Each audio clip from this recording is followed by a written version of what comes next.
What is up? What is going on, everybody? Welcome into the Friday night edition of the Trident Talk. Today, I'm going to break down a few things for the Mariners. A new signing, Ryne Stanek's been added to the bullpen. I'm going to go over just a few standouts that I've seen so far in spring training and go over what it might mean for the roster and where I see some of these players fitting in for 2024. As always, before I get started with my video, do me a favor, hit that like button, helps out the channel tremendously. And if you're new here, hit that subscribe button. I'm going to be here all Mariners season. Got a lot of cool stuff coming up. We've got the Content Creator Fantasy Baseball League coming up, I think, in about a week and a half with the draft. You got Jake from You Love to See It. You've got Mariner Mojo in there. I think Marine Layer podcast is in there. And if I'm missing anybody, I'm sorry, but a lot of people in that YouTube league, in that fantasy baseball league. So I'm going to have updates on that, maybe even live stream the draft. And then also use my promo code SeatGeek. Use my promo code on SeatGeek, JS Trident, for $20 off your first purchase. So if you're coming out for spring training, Mariner season starts in 3 weeks. Kraken, and then football season will be here before you know it. Use promo code JS Trident. $20 off your first time purchase. SeatGeek is a really cool app. It allows you to see whether the ticket value is good or bad based on green or red, green being good, red being bad. So use that promo code for $20 off.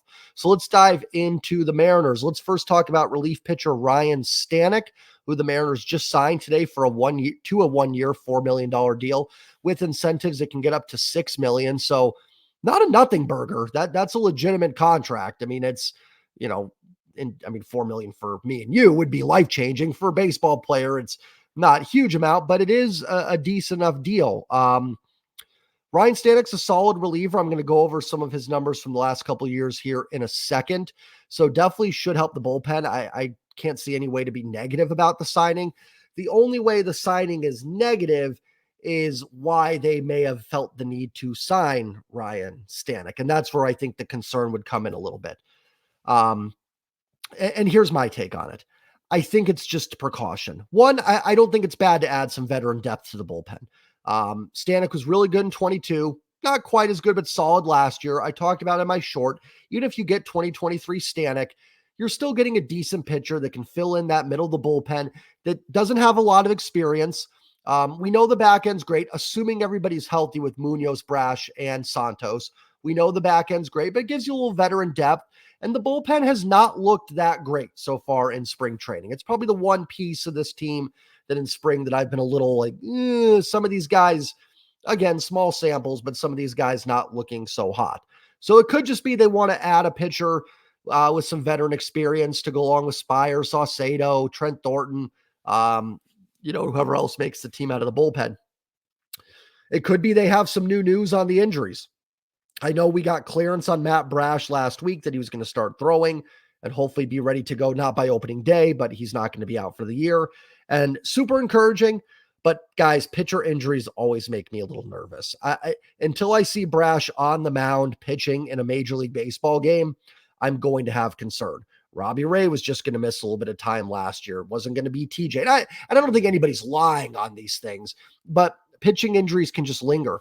I felt the same way with Munoz last year. Now he came back, but it was kind of like, until I see Andres Munoz on the mound, all pitcher injuries that are arm related, elbow, shoulder, anything make me nervous. If it's an ankle injury or something, I'm expecting them back, but any arm injury, until I see them out there, I'm nervous. Santos, looks like he may be close to pitching in a spring training game. He certainly feels further along than Brash, but if you guys watched Locked On Mariners today, they had Jerry DePoto on. Really great interview from Ty and Colby with DePoto. If you haven't checked it out, go do it. He mentioned that Santos might not be ready for opening day. So you take out Santos and Brash. Now, they might be back second week of April. Who knows? And usually the first month of the season, you're not pushing these guys too much, right? So you don't just want to be that, we've got Andres Munoz and he's pitching every game, high leverage situation. You need someone else that you can trust coming into tight spots. Spire's done it. Saucedo did it at times last year. I even think Trent Thornton's someone that's capable of it. And Vargas has the stuff, but you've got you just don't have a lot of big names in there. And now Jackson Kowar is getting looked at. He's been a pleasant surprise this spring. Now he's got some injury concerns. And then you've got a lot of guys, you got Colin Snyder, Ty Bootery. You've got a lot of these guys that are just kind of guys in the pile, and they could all turn out okay. We saw Topa, Spire, and Saucedo do it last year. But with Coar getting looked at, some underperformances in the bullpen, Brash still out, Santos just getting back, you needed another arm in this bullpen. There was too many unproven guys that you were going to rely on. And I'm not someone that's big on like, oh, you've got to have a veteran. I always point to the 2013 Seahawks for the Super Bowl. I kept hearing all week how, oh, Denver has tons of guys with Super Bowl experience. Nobody on the Seahawks has ever been to a Super Bowl. So I'm going with Denver. Didn't matter at all. Talent wins out. So I'm not saying that like an uber talented reliever should be pushed to the side here, but I don't think it hurts to have a little veteran presence in that bullpen. Someone that has proven they can get outs at the major league level. Look at Stanek a little bit. 2022, he was fantastic. 1.15 ERA. But I think a lot of that was aided by a 3.8 home run to fly ball ratio. The rest of his career, it's been over 10. So the fly balls just didn't leave the ballpark in 22. That happens for pitchers sometimes. Extreme fly ball pitchers. I'm not trying to say Stanek was lucky in 22, but sometimes those fly balls just don't go over the fence. Sometimes you got a better defense behind you that turns deep fly balls into outs. I always use the analogy, go back to 2008 to 2009, look at how much better Jared Washburn got. It's because the Mariners put a good defense behind him and the fly balls turned into outs. And sometimes that home run rate just comes down. So that 1.15 ERA is not realistic for Stanek. Last year, his ERA was 4.09 with a 10.4 home run to fly ball ratio. So essentially more balls went over the fences. Now he did strike out less batters in 23 than he did in 22, but he also walked less last year as well. So, I can kind of take less strikeouts, less walks. I'm fine with both. If just the strikeouts went down, I'd be a little concerned, but the walks were down too, which tells me he was probably just pitching to more contact. And there you go with the fly ball home run ratio.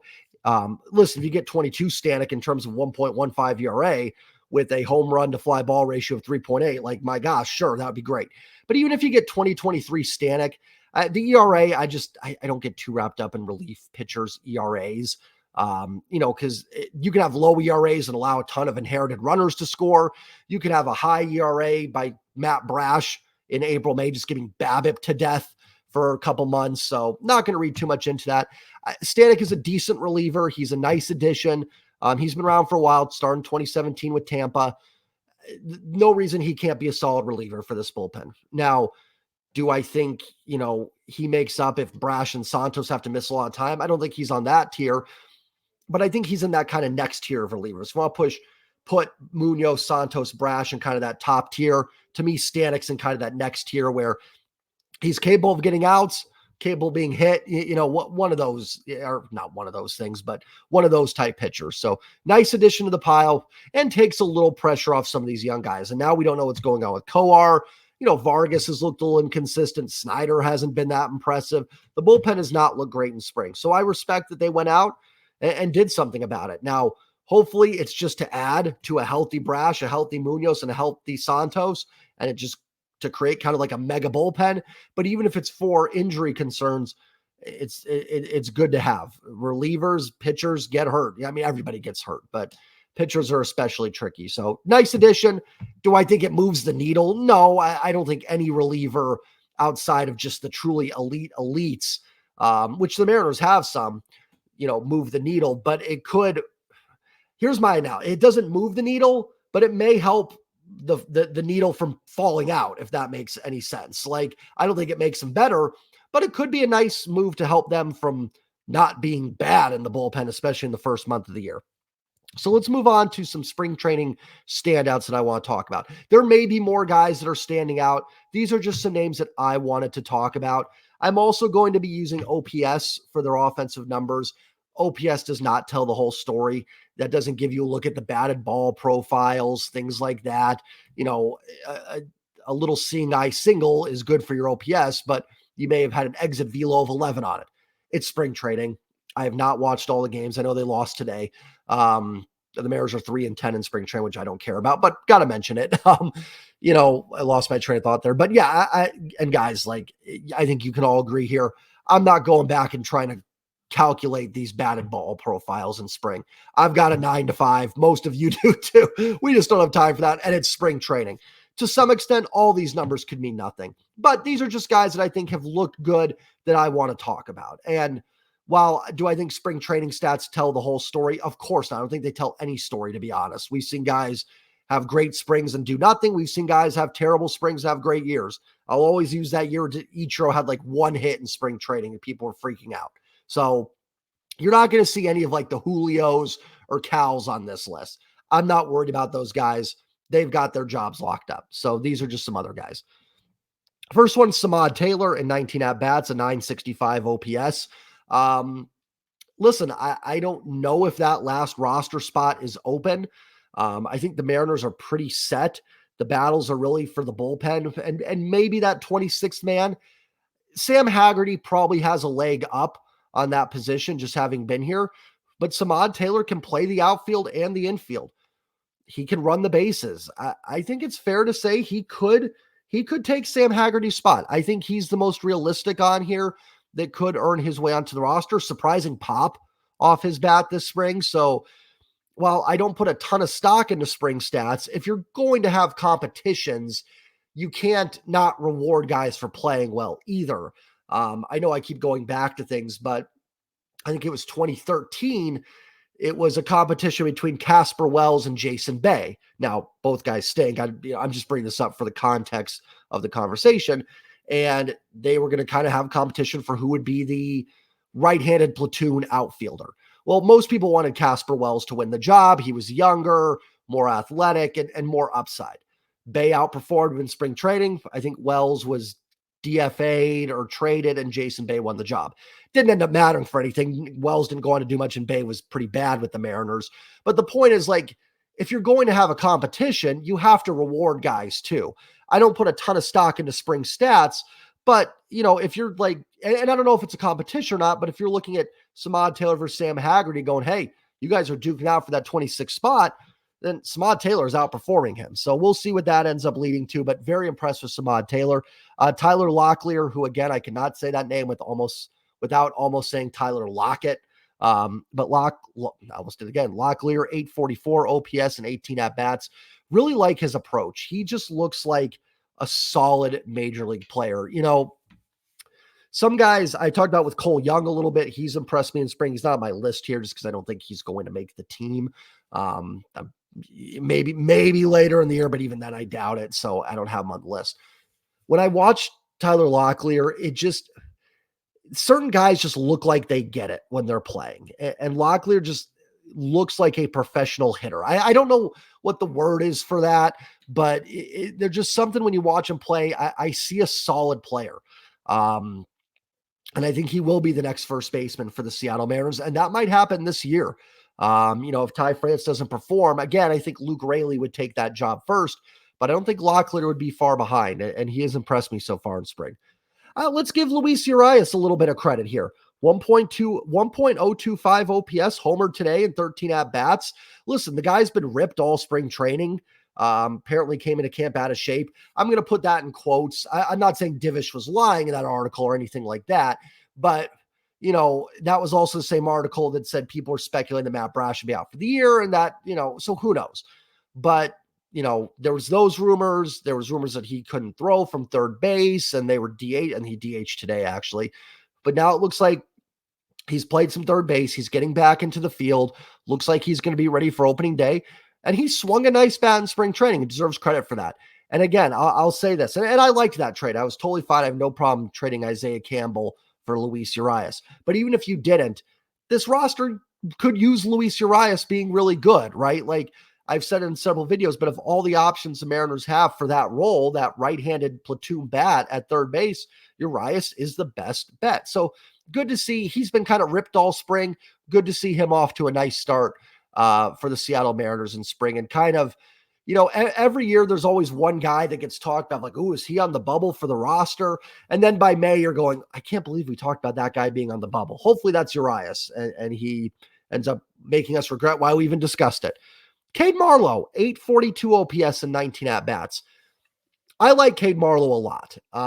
Now, I don't, when I say a lot in the context of just personally, Um, I find him to be a fun baseball player. I don't think he's going to be Julio or anything, but like he succeeded at the major league level last year. He dropped off a little bit. I didn't expect him to, OPS 950 or whatever it was last year. But he came up.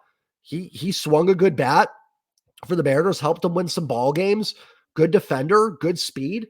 Do I think he's ever going to be a all-star? No.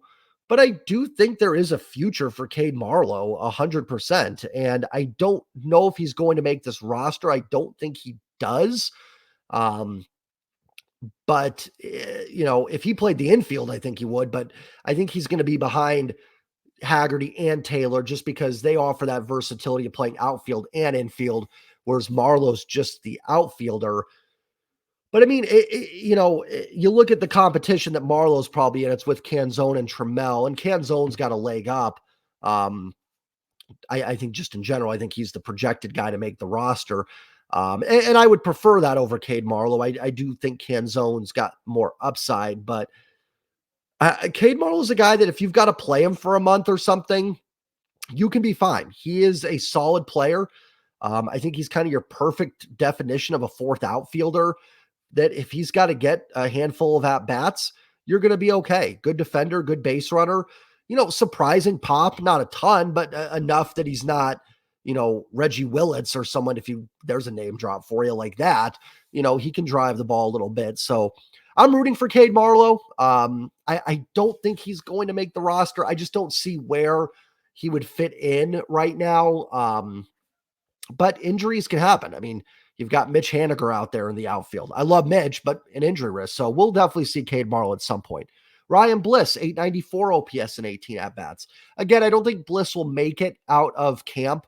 I did say in a video with Rooftop last week that of all the prospects, I think he's the most likely to make the roster. I don't think he's going to, but the most likely, if that makes any sense whatsoever. But good to see him having a nice spring. I'd be shocked if we don't see him at some point this season. I mean, listen, maybe we don't. Maybe Polanco just stays healthy and kills it. And the Rojas, Urias, is it Urias or Urias? I said Urias for a while. Now I'm saying Urias, but it sounds wrong. But if you guys want to correct me in the chat, go for it. If they all kill it, then, maybe there's not a spot for Bliss. And that would be a great thing, right? We want those guys to all succeed. But nice spring for Ryan Bliss. Again, I don't see where he can make this team out of spring. And here's the other thing too with some of these guys, Cade Marlowe, Ryan Bliss. Marlowe's not really a prospect per se, but guys like that, you'd prefer them to have everyday at-bats. If they make the roster out of spring, cool, but where are they going to play? Cade Marlowe's going to sit in the bench and do pinch running. I'd rather have Sam Haggerty do that. Now, if you need an everyday outfielder to come up, I'd prefer Marlowe over Haggerty. Same thing here with Bliss. Like, I don't want Ryan Bliss sitting on the bench and getting 3 at-bats a week. If something goes down, then he can come up. But in the meantime, I think he starts in Tacoma. Jonathan Clase, 926 OPS and 19 at-bats. Not only is he swinging the bat well, you see the speed, you see the defense. Really like Jonathan Clase, another guy that could make, playing the futures game last year, could make his debut this year. Again, like he's probably behind all these guys right now. Clase would be someone that I think if the season goes south, shirt fell off the chair. It felt like someone was touching my back. That was a weird, freaky moment there, but should probably edit that out, but that's not what this channel's all about. We don't do editing around here. I think Clase would be more someone that comes up if the team struggles and, Mitch Haniger just doesn't work out and Canzone's playing poor. Julio gets hurt. I'm not trying to sound all doom and gloom, but let's say this team's like 20 games out of first place in August. And, you got injuries up the yin yang. You've traded away some guys. Then I could see them being like, listen, we're going to give Jonathan Clase a month and a half here to show if he can be a starting outfielder for 2025. I don't know. I think he's kind of behind the Cade Marlowe's of the world right now. If in terms of like an initial something goes down and someone else has to come up, I think Clase is a better prospect than Marlowe, but Marlowe's ready to contribute right now.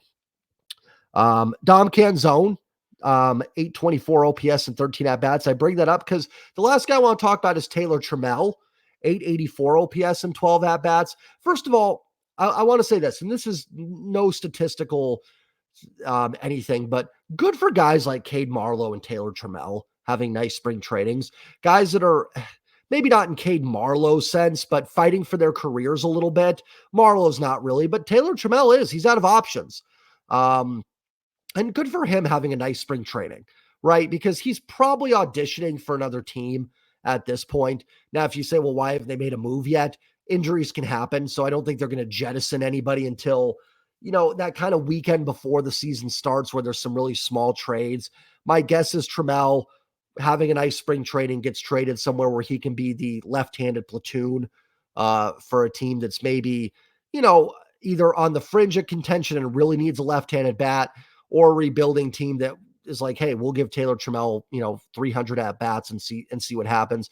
I don't think you get much in return, but I just don't see Trammell making this roster out of camp. I think it's going to be Dom Canzone's job. And listen, I think, if you're Jerry, Justin, and everybody, I think you kind of want Dom Canzone to win that job. You traded away a really good relief pitcher for him. Not that you didn't trade things for Trammell as well, but and listen, I'm not saying that to be a negative at Jerry and Justin either. If I made a trade for a guy last year, that would be the guy I'd kind of want to see make the team.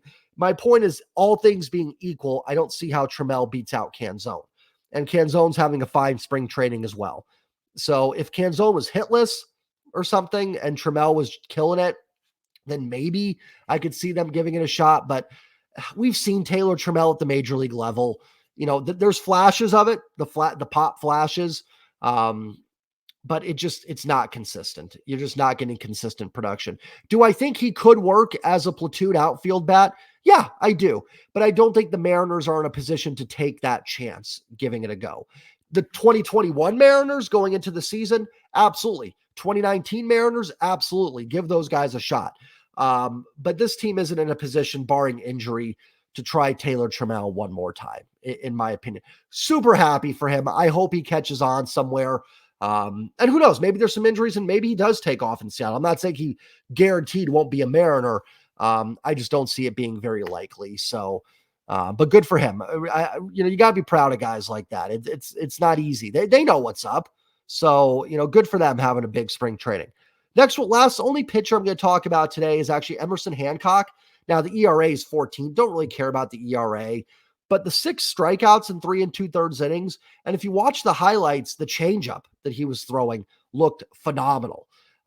Didn't see that out of Emerson Hancock last year. If he was throwing a changeup, or if he was, it certainly didn't have that kind of drop to it. Almost looked like a split finger, to be honest, the way it dropped off. And the strikeouts is encouraging, because I'm going to be honest with you guys, when Emerson Hancock came up last year, and part of it might just be the Mariners rotation is really good. So it just kind of, you don't notice it.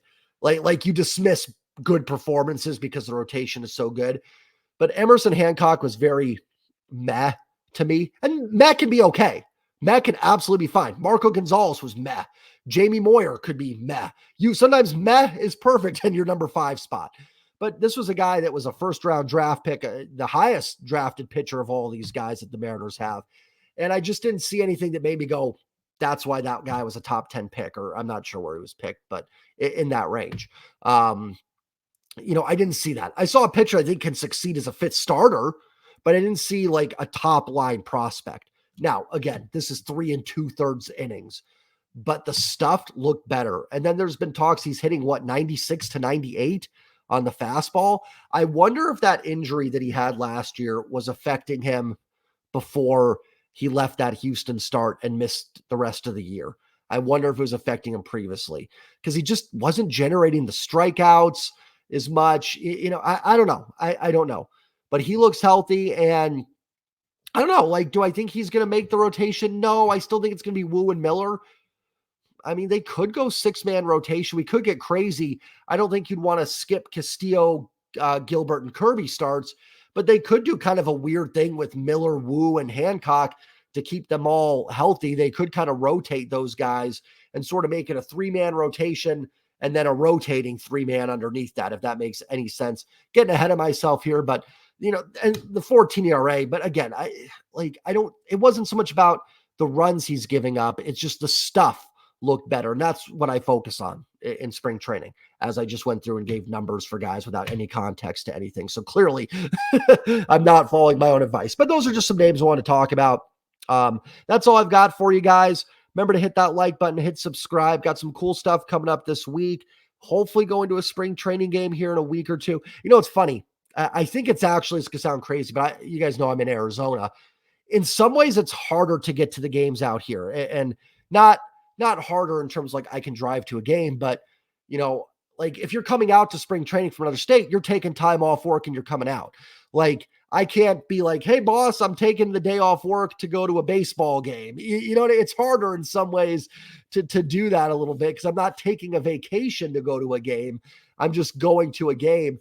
And then the weekends, it's like I'm exhausted from the week. So it's like I don't want to drive to Peoria for a baseball game. So to be honest with you guys, you're going to think I'm crazy. I've not been to a spring training game in, what was the last 5-6 years or something like that. And I live out here. The magic of it, I think it's like living in Anaheim. People are like, oh my gosh, you must go to Disneyland all the time. I used to work with a guy. You guys do not care about any of this. If you want to turn off the video, go ahead. But used to work with a guy and I'd go to Anaheim for conferences and I'd always be like, oh man, you're like 2 minutes from Disneyland. He's like, oh yeah, I forgot that's here. You know, when you live here, you just kind of like, whatever. But for me, I was like, oh my God, you know, this is so cool. So it's kind of the same thing with baseball being out here. Everyone's like, must be so cool for you. I'm like, I don't go to a lot of spring training games. So weird rant there, but had to end it on a funny note, I guess. Hit that like button, hit subscribe. If you're getting tickets, use that promo code JS Trident on SeatGeek. I will see you guys all later. Have a great weekend. Enjoy your Friday night. And as we always end, go Mariners. Peace.